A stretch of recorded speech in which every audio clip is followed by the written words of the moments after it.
TikToker Nuzhat সে এখন trending এ, কারণ তার তো হয়ে গিয়েছে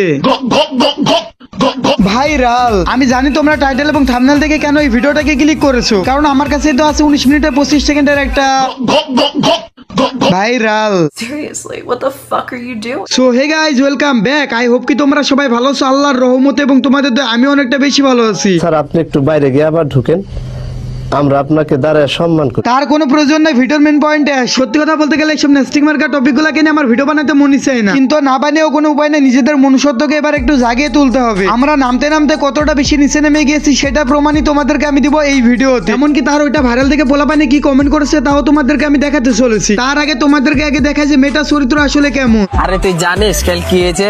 কি হয়েছে? আরে পাশের বাড়ির বৌদি আছে না, আমার কাছে রাত 12টা বাজে আসে বলে তোমার দাদার তো পেট্রোল শেষ, তোমার পেট্রোলটা কি দেওয়া যাবে? তারপর কি করলি? পাগল নাকি? এই বাজারে পেট্রোলে যে দাম।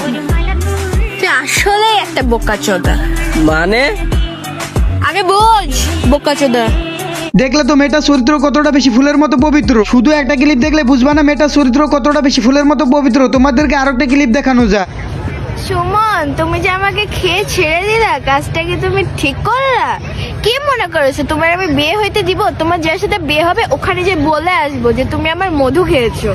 ওকে, আসলে তুই প্রমাণ করে দিলি তুই একটা খান বংশের মেয়ে। যেই ম্যাগিলুডসের চরিত্র এতটা বেশি ভালো তার তো হবে ওইটা viral. I mean 19 minute 25 second. মেয়ে তো দেখি পুরো কনফার্ম জানতে জানতে চলে যাবে কোনো কিছু ছাড়া। বাংলাদেশের মেয়েদের যে হইতেছে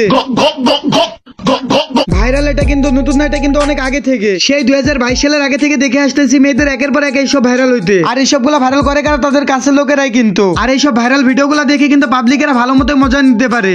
লবণ দেখতে যেমন চিনির মতো, কিছু কি মাগি আছে দেখতে তারা পরীর মতো। আসলে এগুলো বলার পরে তুই প্রমাণ করে দিলি যে তুই কোনো মানুষের জন্মেরই ছিলেন। তোর বাবা এবং তোর মা তোর ঠিক মতো জন্মই দিতে পারে না, তার জন্য তোর মতো কুলাঙ্গার জন্ম হয়েছে। পোলাপাইনে দেখি যে এখন কমেন্টে গিয়ে লিখতেছে বয়সের তুলনায় বেশি বড় হয়ে গেছে, কেউ কি ভিডিওটাকে দিবেন। আসল জায়গা পুরা নাইজেরিয়া। আবার অনেকে দেখি বলতেছে কার লাগবে ইনবক্সে আসেন, অনেক খোঁজার পর পেলাম নিচে সাগর বানিয়ে ফেলেছে। এত বড় কেমনে হয়েছে তা ভিডিও দেখে বুঝতে পারলাম। এমন কিন্তু হাজারো বাজে বাজে কমেন্ট। আবার অনেকে দেখি যে লিঙ্ক খুঁজে বেড়াতেছে কমেন্টে গিয়ে। মানে ভাই একটা মেয়ের লিঙ্ক বেড়ালেছে, এটা তোমরা সোশ্যাল মিডিয়ায় থাকলে তোমরা একটু জানতে পারবে, একটু দেখতে পারবে, এটা স্বাভাবিক। এটা নিজেদের মধ্যে সীমাবদ্ধ রাখতে হবে। এটা কেন সবার সামনে গিয়ে দেখাতে হবে? কেন টেলিগ্রাম গ্রুপ খুলে অন্যদেরকে দিতে হবে? কেন মেয়েটার লিঙ্কটাকে ভাইরাল করে সোশ্যাল মিডিয়া আরো বেশি তাকে ভাইরাল করতে হবে? তার লিঙ্ক ভাইরাল হচ্ছে ভালো কথা, এটা তুই দেখবি, তুই অন্যদেরকে দেখাবি কেন? এটা আমারে বোঝা। মেয়েটার সম্মান বলতেও তো একটা জিনিস আছে। তুই দেখছিস ভালো কথা, তুই দেখ তার সম্মানটা তুই খেয়ে ফেলেছিস, কিন্তু সবার সামনে কেন দেখাতে হবে? সবার সামনে কেন মেয়েটার সম্মানটাকে খেয়ে ফেলতে হবে? আজ যদি তোর মা বোনের ভাইরাল হতো লিঙ্কটা, তাহলে কি তুই পারতি এমন করে সবার সামনে ভিডিওটাকে দেখাইতে? তোর মা বোনের সাথে যদি এমনটা হতো তাহলে কি তুই পারতি গ্রুপে গিয়ে লিঙ্কটাকে শেয়ার করতে? একটা মেয়ে তার নিজের ভুলের জন্য তার জীবনটাকে নষ্ট করে ফেলেছে, তার উপরে আবার তোরা পুরো জীবনটাকে তার নষ্ট করে দিতেছি। মানে ভাই এগুলা করে তোরা নিজেরাই প্রমাণ দিলি যে তোরা কোনো মানুষের জন্মেরই ছেলে না। আসলে কিন্তু তোদের বাবা মা তোদেরকে জন্ম দিয়ে অনেকটা বড় ভুল করে ফেলেছে। তারা তোদেরকে সঠিকভাবে জন্ম দিতে পারে নাই। যদি জন্মটা তোদের বাবা মা তোদেরকে সঠিকভাবে দিতে পারতো তাহলে অন্যের মেয়ের সাথে তোরা কখনো এমনটা করতে পারতি না। যদি লিঙ্ক ভাইরাল করতে মন চায় তাহলে নিজে বিয়ে কর, বিয়ে করে বউয়ের সাথে লিঙ্ক ভাইরাল কর। আসলে এইসব পোলাপান গুলাকে কোনো বুঝিয়ে লাভ নেই, এরা কিন্তু বুঝে কম চিল্লাই বেশি। যারা ম্যাচিওর পোলাপান আছো, যারা আমার ভিডিও দেখো, তোমরা আশা করি বুঝে গিয়েছো আমি কি বুঝাতে চেয়েছি। সব সময় মনে রাখবা তোমার মন মানসিকতা তোমার আসল পরিচয়, তোমার কথাবার্তা তোমার চরিত্রই কিন্তু তোমার আসল পরিচয়। ভয়েসের কোয়ালিটি অনেকটা বেশি খারাপ হতেছে কারণ শরীরটা কিন্তু অনেকটা বেশি খারাপ। তার জন্য কিন্তু ভিডিওটাকে বেশি বড় করতে পারলাম না, ভিডিওটাকে এখানে শেষ করতে হচ্ছে। তোমরা পরবর্তীতে কাকে নিয়ে ভিডিও চাও তোমরা কমেন্টে আমার আগে সেটা জানা। তো দেখা হচ্ছে তোমাদের সাথে পরবর্তী কোনো ভিডিওতে। আজকের মতো গুড নাইট গাইস। আর হ্যাঁ, সবাই চ্যানেলটাকে অবশ্যই সাবস্ক্রাইব করে দিও, না হলে কিন্তু তোমাদের টুনটুনি একেবারে ছোট হয়ে যাবে।